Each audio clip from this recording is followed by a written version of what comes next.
இந்த அம்மா என்னங்க ஊறுகாய் போட்டுட்டு இருந்த அம்மா, அவங்கள கொண்டு போய் ஃபைனான்ஸ் மினிஸ்டர் பண்ணிட்டாங்க. தாராளமா சொல்லுங்க, எனக்கு ஊறுகாய் போடுறதும் தாழ்வு குறைவா இல்லை, மக்களுக்கோசம் சேவை பண்றதும் தாழ்வு குறைவா இல்லை. ஊறுகாய் போட்டவர் என தன் மீது தொடுக்கப்படும் விமர்சனங்களுக்கு மத்திய நிதித்துறை அமைச்சர் நிர்மலா சீதாராமன் அளித்த பதில்தான் இது. சென்னையில் இந்திய தொழில் வர்த்தக கூட்டமைப்பான ஃபிக்கி சார்பில் கருத்தரங்கு நிகழ்ச்சி நடைபெற்றது. இதில் பங்கேற்று மகளிர் எழுச்சி எனும் தலைப்பில் மத்திய நிதியமைச்சர் நிர்மலா சீதாராமன் பேசினார். அப்போது டிஜிட்டல் புரட்சிதான் இன்று வளர்ச்சியின் அடையாளத்திற்கான காரணம் என்றார். ஊறுகாய் போடுவது தாழ்வான விஷயம் அல்ல என்றும் அவர் குறிப்பிட்டார். ஊறுகாய் போட்டவங்க ஃபைனான்ஸ் மினிஸ்டர் போகக்கூடாது அப்படின்னு இருந்தா நான் ஒத்துக்கிறேன். இல்லீங்களே, ஊறுகாய் போடுறவளா இல்லையா அப்படிங்கிற சர்ச்சையை விட்டுட்டு இன்னைக்கு ஜிஎஸ்டியில இந்த மாதிரி ஒரு மாற்றம் எடுத்துட்டு வரதுக்கு நாடு ரெடியா இருக்கான்னு நம்ம பேசினாலே பதில் கிடைச்சு. தன்னை தலைக்கணம் பிடித்தவர் என்று பலர் விமர்சிப்பதாகவும், அரசியலில் இருக்கும் ஒரு பெண்ணுக்கு தன்னை தற்காத்துக் கொள்ள தலைக்கணம் அவசியம் என்றும் தெரிவித்தார். நாமக்கல் மாவட்டம் எருமப்பட்டி ஊராட்சியில் பள்ளிக்கூட கதவில் மனித கழிவை வீசி அருவருக்கத்தக்க வகையில் நடந்து கொண்டவரை காவல்துறையினர் கைது செய்தனர். எருமப்பட்டி ஊராட்சி ஒன்றிய தொடக்கப்பள்ளியில் ஏராளமான மாணவ மாணவிகள் பயின்று வருகின்றனர். கடந்த திங்களன்று பள்ளிக்கு வந்த ஆசிரியர்கள் சமையல் கூட கதவின் பூட்டு மீது மனித கழிவு வீசப்பட்டிருந்தது கண்டு அதிர்ச்சி அடைந்தனர். மேலும் சுவர்களில் ஆபாசமாகவும் எழுதப்பட்டிருந்தது தொடர்பாக காவல் நிலையத்தில் புகார் அளித்தனர். இது தொடர்பாக வழக்கு பதிந்து காவல்துறையினர் நடத்திய விசாரணையில் அதே பகுதியைச் சேர்ந்த துரைமுருகன் என்பவர் மனித கழிவை வீசியது தெரியவந்தது. அவரை கைது செய்து விசாரித்ததில் பள்ளி சமையலர் மற்றும் சமையல் உதவியாளர் ஆகியோர் மீதான முன்விரோதம் காரணமாக இவ்வாறு செய்ததும் தெரியவந்துள்ளது. இதுபோன்ற செயல்களில் யாரேனும் ஈடுபட்டால் கடும் நடவடிக்கை எடுக்கப்படும் என மாவட்ட காவல் கண்காணிப்பாளர் ராஜேஷ் கண்ணன் எச்சரித்துள்ளார். போதைப்பொருள் கடத்தல் வழக்கில் கைதாகியுள்ள ஜாஃபர் சாதிக்கின் சுமார் 55 கோடி ரூபாய் மதிப்பிலான சொத்துக்களை அமலாக்கத்துறை முடக்கியுள்ளது. தமிழ் திரைப்பட தயாரிப்பாளரும் திமுக முன்னாள் நிர்வாகியுமான ஜாஃபர் சாதிக் போதைப்பொருள் கடத்தல் வழக்கில் கடந்த மார்ச் மாதம் கைதானார். மத்திய போதைப்பொருள் கடத்தல் தடுப்பு பிரிவினர் கைது செய்த நிலையில் சட்டவிரோத பணப்பரிமாற்ற சட்டத்தின் கீழ் அமலாக்கத்துறையும் வழக்கு பதிவு செய்து கைது செய்தது. இந்நிலையில் ஜாஃபர் சாதிக் மற்றும் அவருக்கு தொடர்புடையவர்களின் 55 கோடியே 30 லட்சம் ரூபாய் மதிப்புள்ள சொத்துக்கள் தற்போது முடக்கப்பட்டுள்ளன.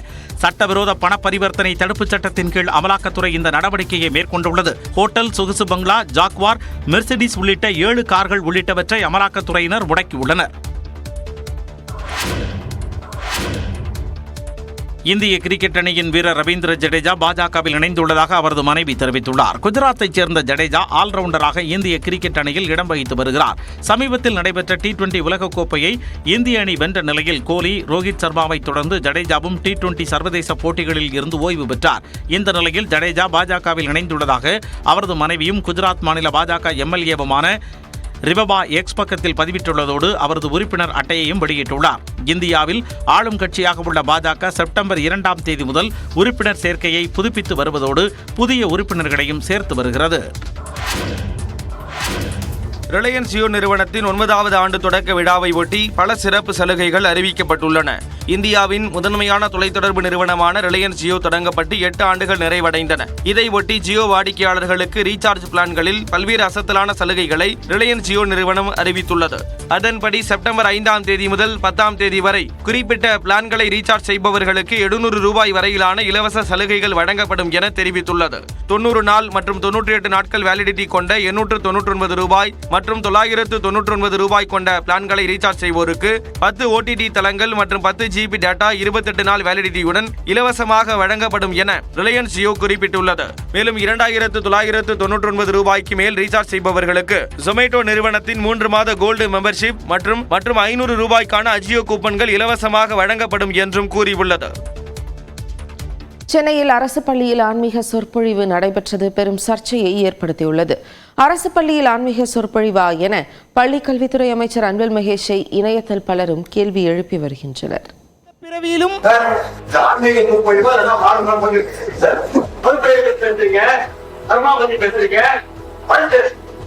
சார், உங்களோட பெயர் தெரிஞ்சுக்கலாமா? சார், நான் கேட்கறதுக்கு பதில் சொல்லுங்க. சார், நான் கேட்கறதுக்கு பதில் சொல்லுங்க. சார், நான் கேட்பதற்கு பதில் சொல்லுங்க.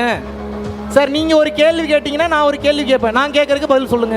உங்களுடைய இப்படி ஆக்ரோஷமாக வாக்குவாதம் செய்பவர் தான் மகாவிஷ்ணு. இந்த வாக்குவாதம் தான் தற்போது இணையத்தில் ட்ரெண்ட் ஆகி இருக்கிறது. சென்னை அசோக் நகரில் உள்ள அரசு பெண்கள் மேல்நிலைப் பள்ளியில்தான் இந்த சம்பவம் நடந்துள்ளது. பள்ளி மாணவியர்களுக்கு ஊக்கமளிக்க மோட்டிவேஷனல் ஸ்பீக்கராக வந்தவர்தான் இந்த மகாவிஷ்ணு. ஆம், பரம்பொருள் அறக்கட்டளை என்ற அமைப்பை தொடங்கி இயங்கி வருகிறார் இந்த மகாவிஷ்ணு என்ற இளைஞர். அசோக் நகர் அரசு பள்ளியில் 1000க்கும் மேற்பட்ட மாணவிகள் மத்தியில் பேசத் தொடங்கிய இவர் மந்திரத்தை சொன்னால் பறக்கலாம், நெருப்பு மடையை வரவழைக்கலாம் என திடீரென மாயாஜாலம் செய்பவர் போல பேசத் தொடங்கினார். ஒரு மந்திரத்தை படிச்சீங்கன்னா நெருப்பு மலை வரும், ஒரு மந்திரத்தை படிச்சீங்கன்னா உடல் நோய் குணமாகும், ஒரு மந்திரத்தை படிச்சீங்கன்னா இங்கிருந்து அங்க பறந்து போவான். அத்தனையையும் ஓலை பனை ஓலையில் எழுதி வைத்து விட்டு சென்றார்கள் ரகசியங்களை.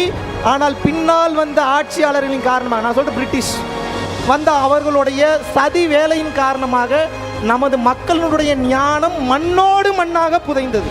ஒரு கட்டத்தில் இந்த ஜென்மத்தில் அழகாய் பிறக்காததற்கு பூர்வீக ஜென்ம பலன்களே காரணம் என்கிற ரீதியில் பேசத் தொடங்கினார் மகாவிஷ்ணு.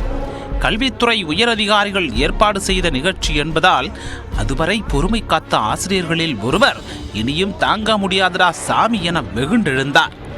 பாவம், புண்ணியம், கர்மா என்றெல்லாம் மாணவர்களிடம் பேசுவதா என ஆவேசமாக குறுக்கிட்டார்.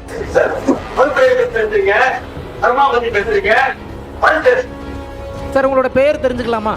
சார் நான் கேட்கறதுக்கு பதில் சொல்லுங்க. சார் நான் கேட்கறதுக்கு பதில் சொல்லுங்க. சார் நான் கேட்பதற்கு பதில் சொல்லுங்க. பள்ளியில் ஆன்மீகம் பேசுவது தப்பு என்றால் என்னை ஏன் பேச அழைத்தீர்கள் என குறுக்கு கேள்வியும் கேட்டார் மோட்டிவேஷனல் ஸ்பீக்கரான மகாவிஷ்ணு. சார் தப்புன்னு நீங்க எப்படி சார் சொல்றீங்க? தப்புன்னா நீங்க எதுக்கு என்னை பேச கூப்பிடுறீங்க? சார் தப்புன்னா நீங்க எதுக்கு என்னை பேச கூப்பிடுறீங்க? சார் தப்புன்னா நீங்க என்னை எதுக்கு பேச கூப்பிடுறீங்க? What is your problem? என்ன பேசணும்? ஒரு நிமிஷம், let me deal this. I am not angry. I am asking very clearly. See, I am very stable and asking. என்ன பேசணும் நீங்க சொல்லுங்க. முன்னதாக தனது சொற்பொழிவினூடே ஏதோதோ உருக்கமாகவும் பேசி மாணவியர் சிலரையும் அழ வைத்தார் மகாவிஷ்ணு. அழகான ஒரு குழந்தை, எவ்வளவு அழகான ஒரு தாய். உங்க அப்பா உங்களுக்கு முத்தம் கொடுத்தோடனே அந்த சந்தோஷத்துல, அந்த ஆனந்தத்துல உங்க தாய் கண்ணீர் விடுறா பாருங்க. இப்படிப்பட்ட ஒரு நாளுக்காக தான் 10 மாசம் உங்களை சுமந்திருக்காங்க. இந்த வலி வேதனையெல்லாம் தாண்டி ஒரு சுகப்பிரசவமா பிறந்த உங்களை உங்க அப்பா முத்தம் கொடுக்கறத உங்க அம்மா பாருங்க, எவ்வளவு அழகா ரசிக்கிறாங்க பாருங்க. உங்க அம்மாவோட சந்தோஷத்தை பாருங்க.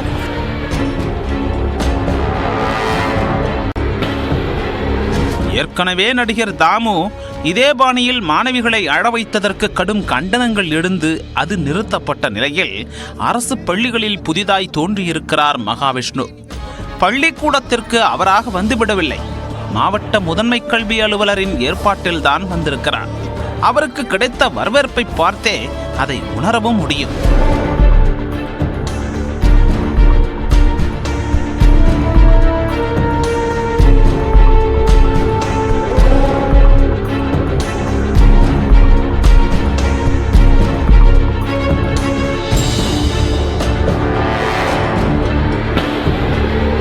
மாணவியருள் பலர் ஏதோ வசப்பட்டவர்கள் போல மகாவிஷ்ணுவின் கூற்றுக்கு ஆம் என சொல்லி ஆமோதிப்பதும் ஆட்டோகிராஃப் வாங்குவதும் பேரதிர்ச்சி. அருமையா பேசும். அதை எப்படி விட முடியும்? பாவ புண்ணியத்தை பத்தி பேச வேற எதை பத்தி பேசுறது? ஆன்மீகத்தை போதிக்காம என்ன ஆன்மீகம் என்பது என்ன? பிற உயிர்களுக்கு நீ செய்யும் சேவை தான் ஆன்மீகம். அதை தானே பேசிட்டு இருக்கேன்.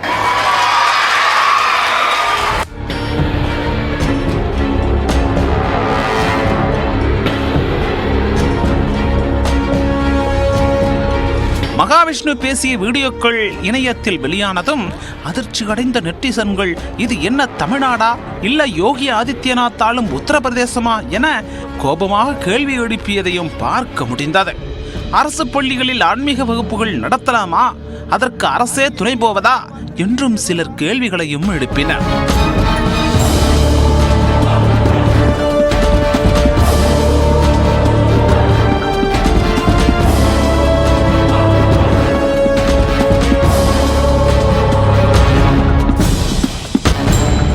இதற்கிடையே பள்ளிக்கல்வி அமைச்சர் அன்பில் மகேஷுடன் மகாவிஷ்ணு இருக்கும் புகைப்படமும் எக்ஸ் தளத்தில் வெளியானது. இதனால் அதிர்ச்சி அடைந்த நெட்டிசன்கள் அரசு பள்ளிகளை RSS கூடாரமாக மாற்றி சீரழிக்காம விடமாட்டீங்க போல இருக்கே என பதிவிட்டு ஆதங்கப்பட்டனர்.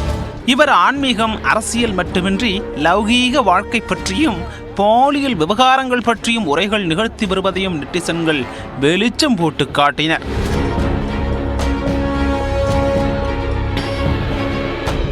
மனம் பூரா அனுபவிக்கணும், ஆசையை என்ஜாய் பண்ணணும், நான் என்ஜாய் பண்ணணுன்ற மனநிலையிலே போயிட்டு இருக்கு. எப்படி ஒரு பிரச்சனையிலேருந்து வெளியில வர்றதுக்கு ஐடியா கிடைக்கும்? ஒருத்தன் கூட யோகியம் கிடையாது இந்த உலகத்தில், இந்த மொத்த உலகத்திலையும் சொல்றேன், ஒருத்தன் கூட. கடவுள் மறுப்பு கொள்கை கொண்ட திராவிடர் கழகத்திலிருந்து உதித்த திமுகவின் ஆட்சியில் முத்தமிழ் முருகன் மாநாடு எனும் ஆன்மீக மாநாடு நடத்துவதா என விமர்சனத்திற்கு ஆளான நிலையில் தற்போது அரசு பள்ளிகளில் ஆன்மீக சொற்பொழிவு நடத்த அரசு துறையினரே அனுமதித்திருப்பது பலரையும் அதிர்ச்சி அடைய வைத்துள்ளது. சத்தியத்தை தாண்டி ஒரு இன்ச்சு அப்படி